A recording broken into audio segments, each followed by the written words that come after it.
Guys, ini adalah video ketiga dari pelajaran programming teori. Silahkan lihat video pertama dan kedua di channel Bisnis Tekno Utama. Baik, kita masuk ke bab 5. Bab 5 ini menjelaskan 5 konsep turunan. Operation body, operation call, operation header, operation definition, dan nanti ada operation declaration. Kita mulai dari yang pertama, operation body. Kita translate dulu contoh program. Nah, bagian yang diarsir dari contoh program mewakili konsep operation body. Program simple 10 memiliki 2 operation body. Jelaskan di sini. Kita masuk konsep turunan kedua, operation call. Nah, saya akan bahas hal yang menarik di sini. Mari kita lihat baik-baik. Simbol yang terdiri dari 2 karakter ini, simbol colon equal, mewakili konsep operasi. Saya ulang, mewakili konsep utama, yakni operasi. Demikian juga simbol plus, simbol operation 2. Itu mewakili konsep operasi. Satu simbol. Nah, simak di sini bahwa yang saya arsir tidak 1 simbol, tapi 3 simbol. Kumpulan 3 simbol ini mewakili konsep turunan, bukan konsep utama. Konsep turunan yang diwakili adalah operation call. Hal yang sama berlaku untuk ini. Mari kita lihat yang berikutnya. Ini saya highlight terdiri dari 3 simbol, bukan 1 simbol. Ada simbol operation 2, simbol opening parenthesis, simbol closing parenthesis. Kombinasi ketiga simbol ini bukan mewakili konsep utama. Kombinasi ketiga simbol ini mewakili konsep turunan, yakni operation call. Terlihat? Nah, sebelum kita masuk bagaimana operation call ini bisa menjelaskan dengan lebih baik declarative operation dan imperative operation, mari kita lihat dulu kaitan operation call ini dengan operan. Pada bab 4 disinggung mengenai konsep operan yang terlihat kok tidak ada gunanya. Dengan melihat ejawantahan konsep operation call, kita bisa melihat gunanya konsep operan. Jadi, pada operation call ini, simbol-simbol seperti ini itu adalah operan. Nah, mari kita lihat lebih jauh, terutama pada yang ini. Kita bisa katakan, oh iya, simbol A mewakili konsep objek, simbol 1 mewakili konsep nilai. Tapi itu kurang menolong dalam menjelaskan lebih jauh, atau menjelaskan lebih mudah persisnya, dalam menjelaskan lebih mudah mengenai operation call ini. Cara lebih mudah adalah memakai istilah lebih umum. Simak cara saya jelaskan. Oh, dalam operation call ini ada operan A dan 1. Itu cara penjelasan yang lebih umum. Jadi daripada menjelaskannya terlalu spesifik, oh dalam operation call yang ini ada objek A dan nilai 1. Itu terlalu spesifik penjelasannya. Dalam beberapa kasus kurang diminati cara penjelasan seperti itu. Jadi konsep operan mempermudah kita menjelaskan dengan cara yang lebih umum. Contoh lain, lihat di sini operation call. Ya. Nah, lihat bahwa tidak ada operannya. Konsep operan memudahkan kita menyatakan bahwa oh, operation call seperti ini tidak ada operannya. Jadi lebih mudah menjelaskan. Semoga bisa dipahami. Mari kita lanjut lebih jauh. Pada bab 4, declarative operation dan imperative operation memang dijelaskan. Tapi saya bisa pahami kenapa itu bisa kurang jelas waktu di bab 4. Nah, pada bab ini, bab 5, persisnya subbab 52, diberi alternatif yang lebih baik untuk menjelaskan declarative operation dan imperative operation. Jadi penjelasannya itu adalah pada call-nya. Mari kita lihat contoh di sini. Operation call dari assign ini tidak melibatkan punktuator. Tapi operation call dari operation 2 itu melibatkan punktuator. Kita bisa katakan bahwa assign dan class itu adalah declarative operation karena saat di call tidak memerlukan punktuator. Operation 2 adalah imperative operation karena pada saat call memerlukan punktuator. Baik, ini terlihat ya keterkaitan antara konsep. Baik, kita lanjut ke konsep turunan berikutnya, yaitu operation header. Ini teorinya dan dicontohkan dari program MT. Ini adalah contoh operation header dari program MT. Nah, coba pikirkan operation header apa aja yang ada di program ini sebagai bahan latihan. Kita lanjut. Konsep turunan berikutnya adalah operation definition. Ini cukup gampang definisinya. Jadi, itu adalah kombinasi operation header dan operation body. Ini header, ini body, kombinasinya ya, seperti itu. Nah, kita lanjut. Oh iya, sebelum kita lanjut, jadi dicontohkan di sini operation body yang empty dan yang non empty. Penjelasan lebih lanjut akan harus didasarin oleh konsep mengenai block dan statement. Kita belum pelajari sekarang. Berikutnya, operation declaration. Nah, ini didasarkan atas operation header, konsep turunan operation header dan konsep utama punktuator. Jadi kalau ini saja itu adalah operation header. Kalau ini saja itu operation header. Kita buka dulu programnya. Kita interpret, bisa.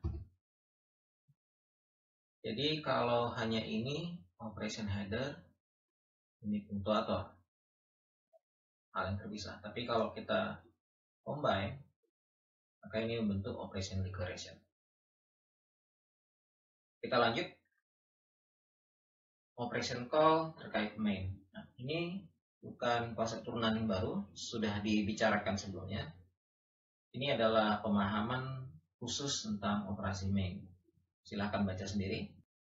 Nah, yang lebih menarik adalah ini.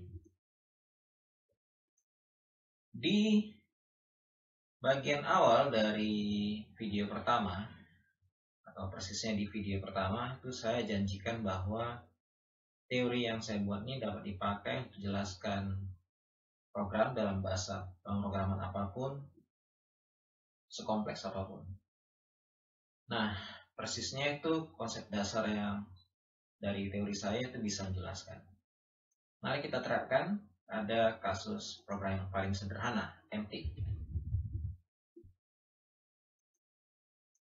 Baik ya.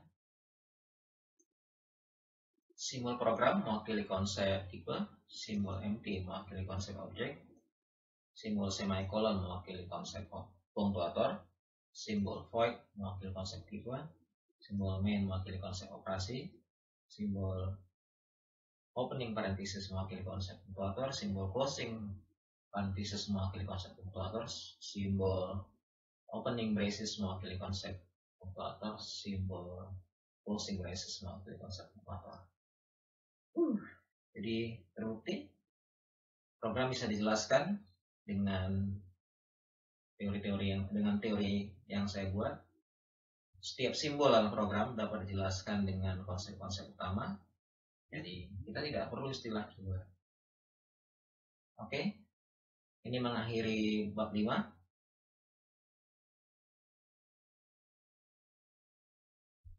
Baik, mari kita masuk bab 6. Bab 6 membicarakan dua konsep turunan, procedure dan function. Procedure adalah operasi yang tidak mengembalikan nilai. Istilah dalam bahasa Inggrisnya lebih bagus sih. Dirumuskan seperti ini. Lihat bahwa konsep turunan ini diturunkan atas 3 konsep dasar, tipe, nilai, dan operasi. Contoh terbaik dari procedure adalah procedure main. Ini procedure definition-nya. Function, konsep turunan kedua pada bab ini. Konsep turunan ini didasarkan atas konsep dasar, tipe, nilai, operasi juga. Definisinya seperti ini. Nah, ini adalah contoh function definition. Kita buka contoh programnya.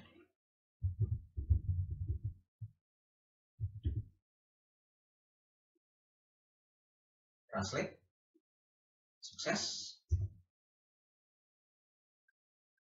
Nah, selanjutnya ini bukan sebuah konsep turunan, tapi penggabungan dari beberapa konsep turunan. Persisnya penggabungan operasi assign, konsep nilai, dan konsep function call atau procedure call. Dua konsep terakhir ini adalah konsep turunan. Nah, mari kita buka program Simple 15.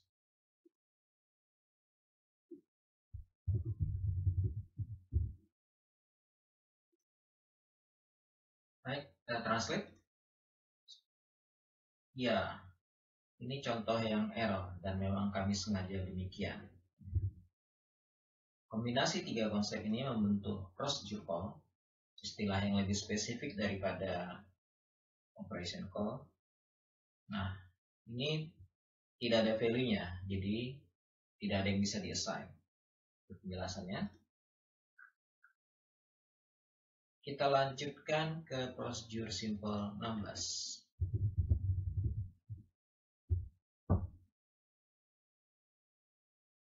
Kita translate. Sukses. Nah, kali ini kombinasi 3 simbol membentuk konsep turunan yang lebih spesifik, yaitu function call.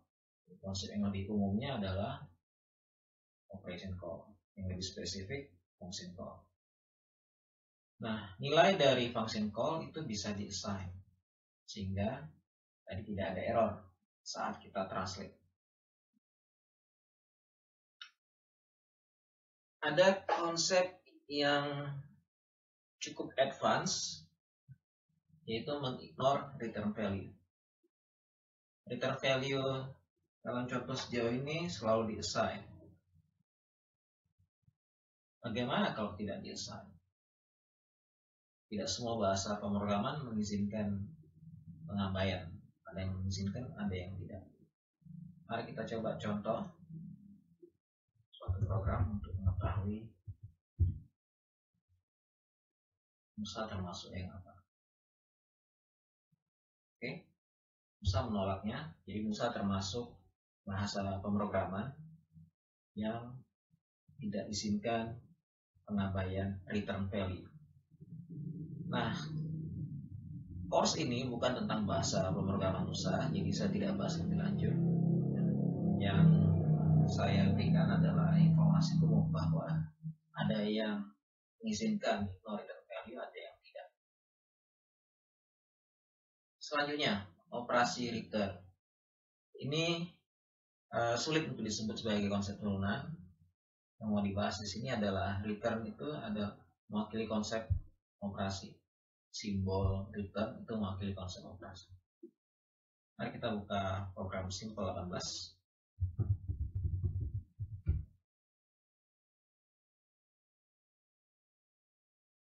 Ya, bisa. Nah, saya mau singgung buku-buku pemrograman yang lain. Seringkali pakai istilah return statement. Kami nggak pakai istilah itu, dan itu salah. Simbol return ini bukan mewakili konsep statement. Kombinasi 4 simbol ini itulah yang mewakili konsep statement. Kombinasi 5 simbol ini adalah mewakili konsep statement. Tapi simbol return sendiri itu tidak. Terus sementara kami belum jelaskan lebih jauh apa itu statement, tapi simak baik-baik penjelasan ini. Satu simbol ini tidak mewakili konsep statement. Supaya Anda paham perbedaan antara konsep, banyak buku tidak membuat perbedaan antara konsep itu jelas. Saya ulang, simbol return ini satu simbol itu mewakili konsep operasi, bukan statement. Tapi kombinasi simbol-simbol ini, atau persisnya kombinasi simbol-simbol ini, itu yang membentuk konsep statement. Kombinasi lebih banyak simbol ini itu yang membentuk konsep statement. Tapi simbol return sendiri tidak mewakili konsep statement. Simbol return mewakili konsep operasi. Nah, seperti halnya pembahasan operasi main yang sebenarnya bukan merupakan konsep turunan yang sangat penting dibahas pada saat ini. Operasi return juga demikian. Di sisi lain, kami membahasnya supaya ada sedikit bekal kalau Anda membaca buku-buku lain. Operasi main dan operasi return itu ada kekhususannya. Saya dalam video ini tidak akan lebih jauh menggalinya. Silahkan dibaca lebih lanjut. Ya, saya singkat saja terkait sebab 66 ini. Jadi ada minimal 2 kategorisasi operasi yang sudah kita lihat. Pertama, kategorisasi atas deklaratif versus imperatif. Kedua, kategorisasi atas fungsi dan prosedur. Nah, keduanya ortogonal, kedua cara itu. Jadi, kalau ortogonal, maka kombinasinya bisa 2 kali 2. Jadi ada deklaratif function, ada deklaratif prosedur, ada imperatif function, ada imperatif prosedur. Terasa rumit mengenai apa itu ortogonal tadi saya sebut. Tidak apa-apa, saya tidak akan singgung lebih jauh. Hanya sebagai pengantar bahwa hal ortogonalitas itu penting nanti waktu belajar kalkulus vektor, dan itu adalah bekal untuk memahami, menguasai apa yang orang-orang bilang sekarang sebagai AI, Artificial Intelligence. Artificial Intelligence banyak dipengaruhi, banyak melibatkan kalkulus vektor. Dan pasti ada pembahasan ortogonalitas kalau Anda mau menguasai kalkulus vektor. Baik, nah itu tadi overview. Berikut adalah ringkasan konsep-konsep turunan. Jadi 2 konsep turunan yang terpenting adalah prosedur dan function. Ini mewakili kategorisasi dari operasi juga. Ini konsep-konsep turunan yang lain. Kalau kita membahas sedikit mengenai return value, no return value, dan operation return. Baik, time for the quiz, something like quiz.